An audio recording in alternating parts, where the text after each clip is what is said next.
Everyone knows the importance of willpower. However, how can we actually improve willpower within 21 days? I'll be sharing this in this video. But before that, show reel.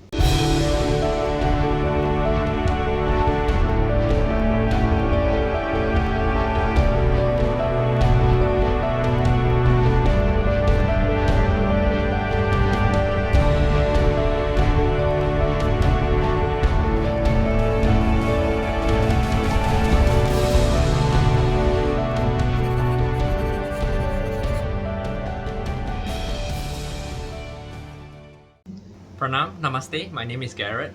Before I start the topic off, please make sure you guys remember to hit like, subscribe and comment your learnings in the comment section below. I'm dedicated to make 4 videos a week to spread more light and positivity out there to the world. It's also nice to know where you guys are tuning in from so we could connect within this space, okay? So, let's go into the topic of willpower, okay? So, when we talk about willpower, we must remember that the human brain has got a specific and specially developed part that is called the prefrontal cortex or the prefrontal lobe of the neocortex. Okay, so this prefrontal cortex, right, it actually enables us to do or perform the most difficult things. Okay, so in other words, right, it gives us the ability that this is actually pleasurable, but I will not do it. Okay, or it could actually give us the this is boring and yet I will still do it kind of mode. Okay, there's actually 2 modes in our lives, basically just that only. Okay, so the trick, right, then is to actually help us to utilize the power of the prefrontal cortex in order for us to utilize the improvement of willpower. Okay, so in reconfiguring our minds, we must think, how can we actually do that? Okay, how can we actually reconfigure our minds to increase this willpower in us? Okay, see, this prefrontal cortex, right, is very much just like a muscle. Okay, this is very interesting because this discovery, right, by the researchers has actually came about. Okay, take for instance, just like your muscles, right, it gets fatigued with usage, right?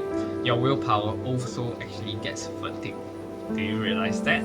Okay, so if you say you want to do push-ups, right, and the first one is easy, right, you do 1 push-up is easy, then slowly after 5 it gets a little bit difficult, right, then after 10 you probably realize that you are a little bit stuck. Okay, you're struggling already. Okay, and then you say, it's difficult, your muscles are exhausted. Okay, so that is what happens when your muscles get fatigued, right? So this prefrontal cortex, right, our willpower, when we exert it, right, you will realize that it also becomes fatigued, right? So things, for instance, is like give you a lot of challenges, you will probably get fatigued after a while. So that is what happens. Okay, so now common sense says that it should not become fatigued. Why? But it does. Okay, very much just like muscles. Okay, there was a researcher actually called Roy F. Baumeister, okay, in Germany, and he set up this willpower test, and his willpower test is actually pretty unique. Okay, so now researchers have they have their own techniques of testing willpower. Okay, and all of them have their own style of testing willpower, but Roy F. Baumeister's technique in testing is pretty unique, and he pretty much found out quite a lot of studies. Okay, they will give you a puzzle to solve, okay, which is actually unsolvable, so it's a little bit sadistic, right? So, but that's how they actually test willpower, right? But you don't know that it is or is it not. Okay, this puzzle they are told to actually perform is actually unsolvable. Okay, so you keep on trying, and then they start to measure how long can you withstand performing on this test. Okay, after how many minutes would you actually start to give up? So this is the whole test. Okay, so a check of your willpower, or they will give you the hand grip kind of exercise whereby you press and see how long you can hold on to it. It's so hard. When you hold on to it. So there's different tests, okay, of how you can actually hold on to it, okay, and etc. So this German researcher, right, he actually set up this experiment in his way, okay, like this. He actually asked two groups of students. So these students were divided into two groups, right? So the first group would be brought to room A, okay. While in this room, right, they realized that they placed hot aromatic cookies in it, okay, but there were actually also bland radishes, okay, and these students were instructed that you are not supposed to eat the cookies, okay. So they will be left there in the room for 20 minutes and they observe, okay. So these researchers would then watch from the window and see how many of these students would start picking up all these cookies and start seeing all the they will start to observe them, and they'll see themselves in this they will pick it up and start seeing themselves in this private room, okay. So they will pick it up and none of them would actually eat it, okay. So the willpower got exhausted in this whole process, okay. So these students actually pick up the cookies, but they don't eat it, but they pick it up and see, they'll just observe, okay. So once they done this, right, then they were taken to the willpower test to actually solve the puzzle, okay. So on the average, right, most of these students in for the first group, right, they gave up after 7 minutes of this test, okay. So students from the second group then were taken to room B, okay, where they actually had no willpower test. They were being told that, oh, you could eat as many cookies as you want, as you like, okay. And after that, they were subjected to the willpower test. So on average, right, they lasted for about 20 minutes, okay. So while the other groups was on the average time was about 7 minutes, this group B has average of 20 minutes. So this has already shown that these researchers realized from this experiment that because of this exhausted willpower in this activity alone, okay, they have realized that in this research that this would actually cause these people to perform badly in the willpower test, okay. And now that is what is of important relevance to our life. We need to remember that, okay. So when we wake up in the morning, our willpower is actually fully intact, okay. But then as you go through the day, you start to negotiate the terrible traffic, then the mind starts to complain. But when it starts to complain, you force the mind to give it a little bit of willpower shot. Okay, you inject it with a little bit of willpower just to stop it from complaining. Okay, and this helps to want a little bit of your willpower out. Okay, and then if you have a grumpy boss and then the boss keeps shouting at you, telling you to do this, do that, and you really want to shout back, okay, but you control yourself. By controlling yourself, you inject it with another shot of willpower again. So the willpower gets fatigued in there, okay. And by the time people finish their work, they realize that their willpower itself is very little, okay. And that explains why couples, especially husband and wife, okay, when they both go to work and in the evening, right, most likely they will end up in a fight. This is one of the research that they actually found out, okay, in this whole willpower test.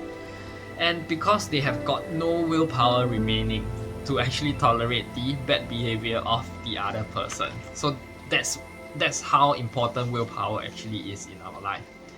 So on the other hand, they experimented and they realized that if the housewife, if the wife, right, is not working and it's just a housewife, okay, then she has the willpower fully intact, okay, and no matter what or how the husband behaves, she will be able to tolerate it, okay.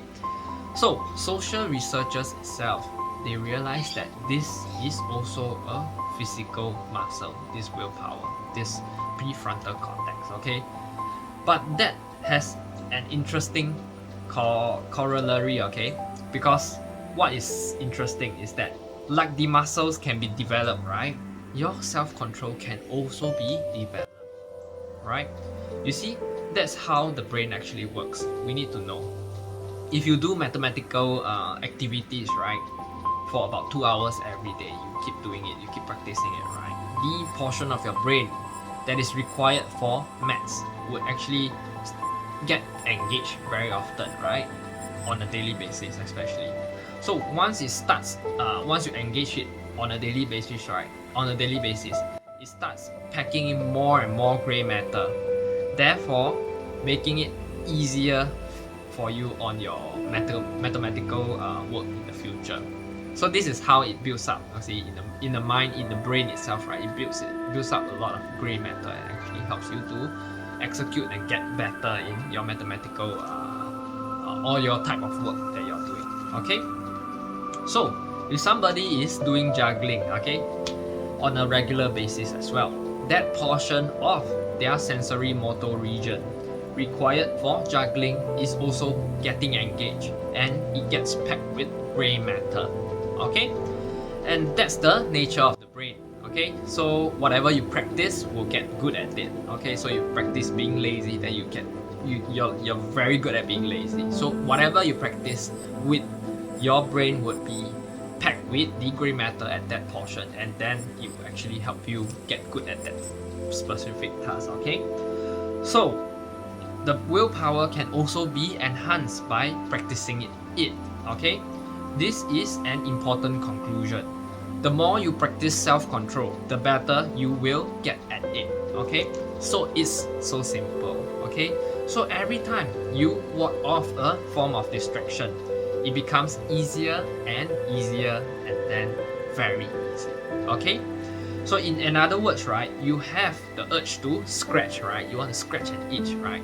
But you say, okay, my willpower is strong. I will challenge myself not to basically resist against the urge of scratching, okay?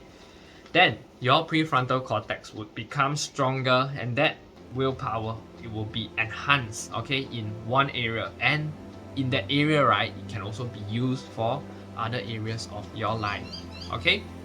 However, to conclude, I will give you one of the very best way to actually increase your willpower. And as usual, Garret likes to tell people to do what? Meditate, okay? Meditation, right, we need to know, has been already researched and tested, okay? It is one of the most powerful techniques to enhance your self-discipline and self-control, okay? Remember, I've mentioned before in the prefrontal cortex, right? It has actually 3 portions of it. They have these 3 modes, right? I want, which is basically my goal, awareness of it, okay? That's the first mode. Second mode is I won't, I will not do this. That's the second mode. And the third mode is I will do this. These are the 3 modes, okay? And in your endeavor for meditation, right, all these 3 faculties will get exerted, okay? Because in meditation, you are aware that what you need to focus on, you bring your awareness to this thing that you're trying to focus. And then there is this distraction. The mind says, I can think of my child, or can I think of my dog, right? That will actually give you more, that actually allows you to have more pleasure, right? So it tries to distract your mind of the element of focus, right? But then with your intellect, you control the mind and say, no, come back here, you pull it off again, come back here, right? Your brain floats away, then you pull it back again, come back here, right? So you are exerting these 3 faculties in meditation alone. So the consequence is you are enhancing your ability of self-control. So even if your meditation is very low quality, even if distractions are more, it really doesn't matter, because your endeavor to meditate is an exercise of self-control. It is already an exercise, so you are packing gray matter as well. So researchers have discovered that on regular practice of meditation has the ability to change the configuration of your brain in a matter of 21 days. That's the reason why this video is all about making and increasing your willpower in just 21 days. Okay, so when you develop these kinds of habits, in other words, what that is required for you to utilize your willpower is to create a beneficial habit. Okay, and once that habit has actually take place, right, it becomes automatic once you've already created this form of habit. Okay, so the trick here then is to actually, just like NASA, they put satellites into space, right? The maximum energy, the fuel is consumed in the beginning of the flight when they set off to place satellites, right? And after that, it becomes easier and easier and easier. Okay, once the force of gravity is broken when they first penetrate up to the skies, right? Similarly, we have the gravitational pull of our previous habits, okay, bad habits. So in order to break away from these bad habits, we have to exert ourselves with the strength of purpose, with the understanding that it is an important ability to develop and force yourself initially until it becomes a habit. So once it does, you will find that your quality of life will have improved, okay, with your ability to do deep work. Okay, so this is the reconfiguring of the mind, the network of the mind that I wanted to share with all of you. Okay, so with that, I hope you learned something from this video, and if you do, please make sure to share your comments and your learnings in this comment section below. I'm ending this video off. Pranam, namaste.